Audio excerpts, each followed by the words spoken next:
Right. చందనోత్సవంపై మరిన్ని updates మా correspondent Naidu మరిన్ని అప్డేట్స్ ఇస్తారు. నాయుడు, చెప్పండి. సో నిజరూప దర్శనం కోసం చాలామంది వేచి చూస్తూ ఉంటారు. సో నిజంగా భక్తులు పోటెత్తుతున్న క్రమం కూడా మనకి విజువల్స్లో కనిపిస్తోంది. ఏంటి మీ దగ్గర ఇన్పుట్స్? ఎలా ఉంది అక్కడ ప్రస్తుతం పరిస్థితి?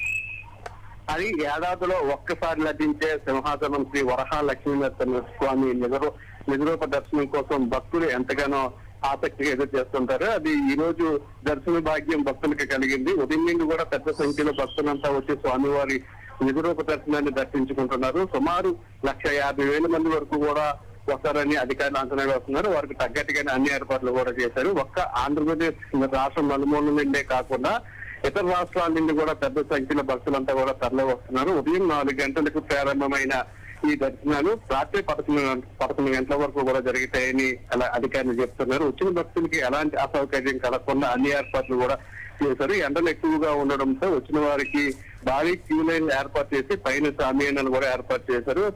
ఆ క్యూ లైన్ లో ఉన్న భక్తులకి ఇబ్బంది లేకుండా వాటర్ ప్యాకెట్లు అలాగే మజ్జిగ ప్యాకెట్లను కూడా అందజేస్తున్నారు. కింద నుండి ఎవరైనా బయట కొండపైకి వచ్చేందుకు కూడా ప్రత్యేకమైన బస్సుల్ని కూడా ఏర్పాటు చేశారు. కొండ మీద మెడికల్ క్యాంపులు కూడా ఏర్పాటు చేశారు. మొత్తంగా 150 బస్సులు కూడా ఏర్పాటు చేసి భక్తులని కింద నుండి కొండ కింద పైకి తీసుకువస్తూ రద్దీ లేకుండా ఎప్పటికప్పుడు భక్తులకి స్వామివారి దర్శనం కల్పించే భాగ్యాన్ని కూడా కల్పిస్తున్నారు.